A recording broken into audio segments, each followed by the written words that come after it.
Chapter 51.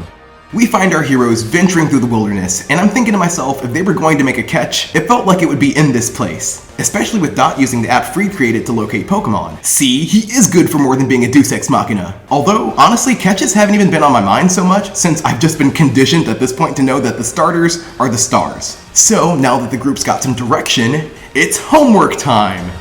Yay!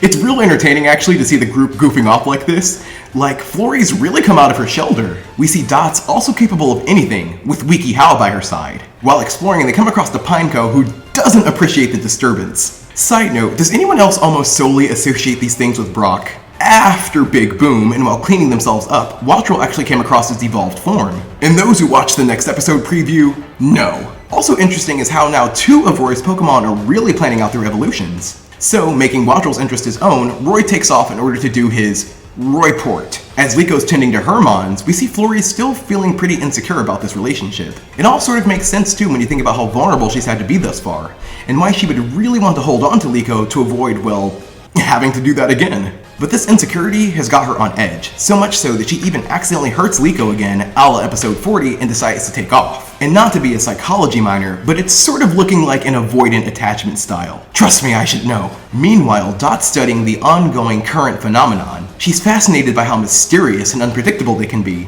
not unlike a certain fickle feline. While trying to cheer up Flori, Terapagos realized it could not go that long without attention. And I get that. From here, the episode turns into a bit of a search quest. A few searches, actually, and Lico's just sort of feeling defeated by it all, losing precious time while the Terra Turtle makes its rounds. We see Flori and Hatter get bunched up together one-on-one, and it's pretty awkward.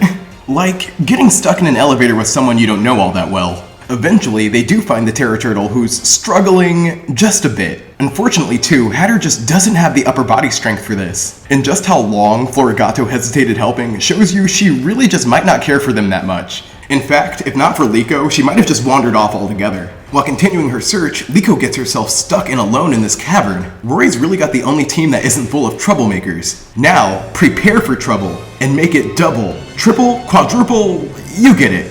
Suddenly, a fleet of Toedscool, which I learned today is different than Tentacool, appeared. Without wasting time, they begin their sacrificial ceremony. But before they can use Lico as an offering, Florigato makes a heroic appearance. She's still clearly tense, but ready to pop off for Lico. And noticing how stressed Flori is, Lico attempts to alleviate it, taking a kill him with kindness approach. Again, it really shows how in tune she is with her mons. At this point, Florigato was like a powder keg, but the situation called for a de-escalation, which Lico assessed, and once things had calmed down, Terapagos was able to connect with the squids, and as a team, they figured out the issue, and managed to remove the restrictive roots. Once the airflow got unblocked, that mysterious typhoon began to surface. It engulfed the Toedscool and led to a pretty unforgettable ceremony. So together, with a renewed bond, Lico and Spriggy enjoyed the spectacle.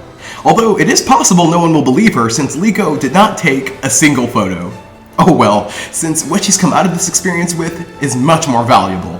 Fun episode. As far as Lico and Spriggy Bond episodes go, I think I preferred episode 40, but that's mostly since this one sort of feels like a rehash of that. Spriggy hurts Lico, she takes off, Lico validates her. It has a sort of been there feeling to it, although it is interesting to see how Flori handles the situation compared to Spriggy. This time, it didn't seem like she intended to leave Lico for good, and they made up pretty quickly. I think now Florigato just needs a Bond episode with Lico's other mons, which is actually what I expected this to be.